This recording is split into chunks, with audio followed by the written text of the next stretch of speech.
भगवान सूर्य को की उपासना करता है या सूर्य की आज्ञा में रहता है, सूर्य भगवान उसको वो सक्षमता दे देते हैं जो संसार में आपको कोई नहीं दे सकता। आप बताएं, सूर्य भगवान ने ही तो हनुमान जी को ज्ञान दिया है, जिनके लिए हम कहते हैं ज्ञानी नाम अग्रण्यम। ज्ञानियों में जो अग्रण्य हनुमान जी कहां से बने? सूर्य भगवान ने ज्ञान दिया।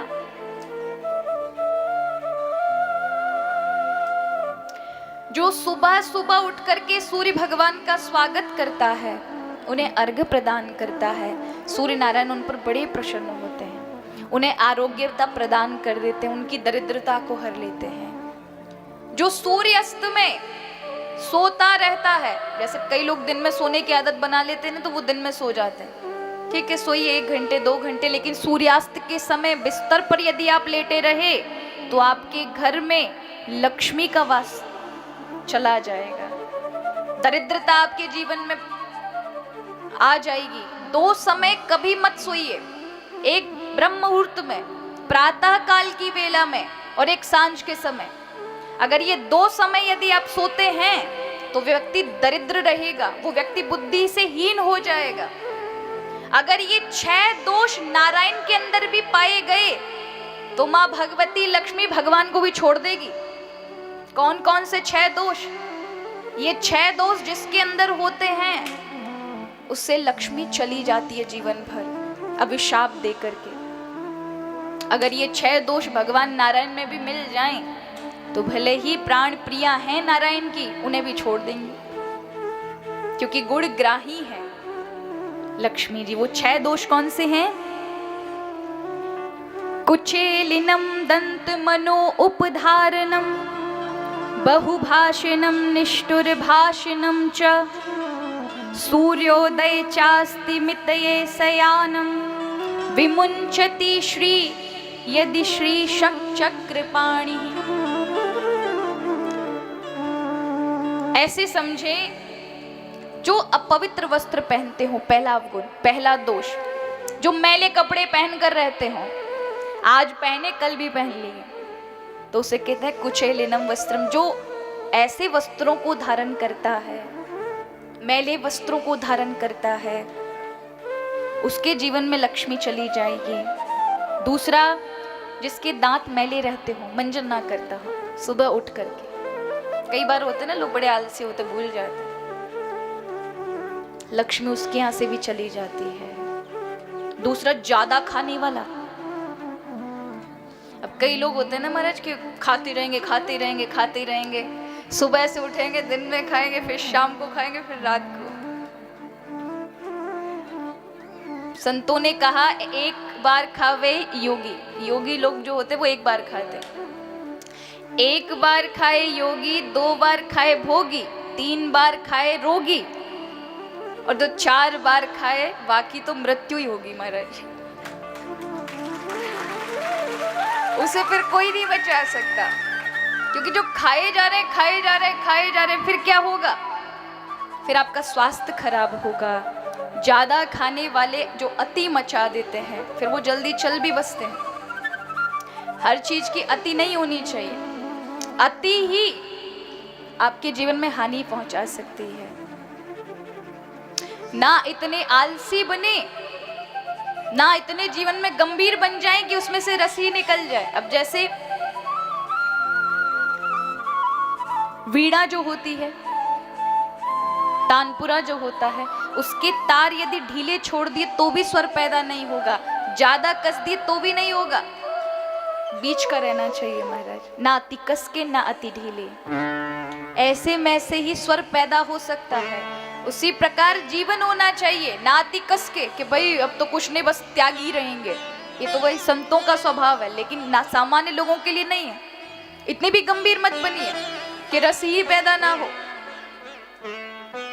और ना अति इतने आलसी बन जाइए कि फिर जीवन में से रस पैदा होने की उम्मीद ही ना बचे। तो ज्यादा ना खाएं। अब जैसे ऐसे समझें, इतना भोजन कम करना चाहिए, इतना खाना चाहिए बस।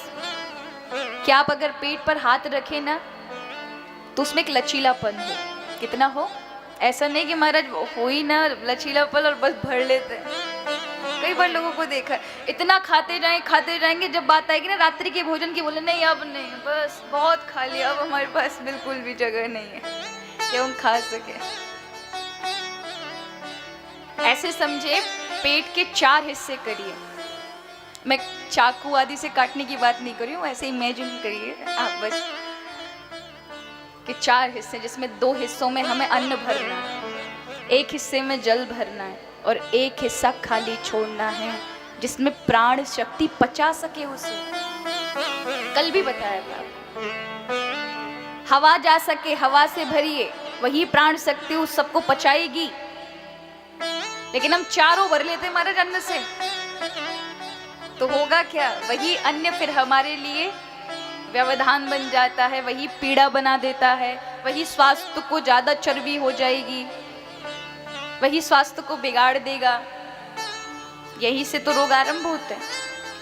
पूर्व में बुजुर्ग बड़े ध्यान पूर्वक खाते थे महाराज, हर एक चीज लिमिट से होती थी।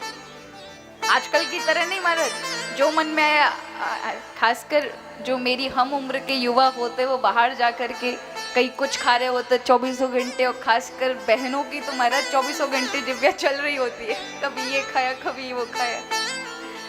और कई मेले में पहुंच जाए तो भाई पूछो मत, क्या भाई क्या बहन टूट पड़ते हैं जहाँ कुछ भी मिल जाए। किसी मॉल में चले जाएं, वहां चले जाएं तो खाएं, अच्छी बात है, लेकिन एक सीमा तक, सीमित तक। ज्यादा खाएंगे तो वही चीजें आपके लिए परेशानी बन जाएंगी। तो अत्यधिक ज्यादा भोजन ये भी एक दोष है, इससे लक्ष्मी रुष्ट होती है। दूसरा, जो गलत बोलता है, कठोर शब्द बोलता है अपने लोगों से, घर में काम करने वालों से, पड़ोसियों से, परिवार के बालकों से, घर की धर्म पत्नी से, जो कठोर वचन बोलेगा लक्ष्मी उसके घर से चली जाएगी। क्यों? क्योंकि कठोरता प्रिय नहीं है। इसलिए हमेशा प्रयास करिए अपनी वाणी में मृदुपन लेकर आए। इतना मिठास, अगर किसी को आप कुछ नहीं दे सके, कम से कम वाणी का तो मिठास दीजिए जो भगवान ने आपको दी है, उसका तो गलत उपयोग ना करें।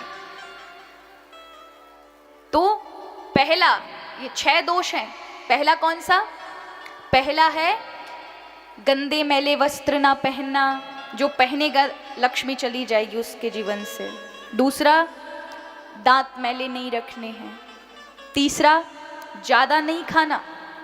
चौथा, कठोर नहीं बोलना है। ये अगर 6 गुण अगर आप में आ गए तो लक्ष्मी घर में वास करती हैं, लक्ष्मी जा नहीं सकती। और 2 दोष जो होते हैं वो ये है कि सूर्यास्त के समय सोना और सूर्य उदय पर भी सो जाना। सूर्य उदय हो चुके फिर भी सोते रहना, उनके जीवन से तो ओजस्वता चली जाती है, बुद्धिमत्ता चली जाती है और लक्ष्मी तो आती ही नहीं है।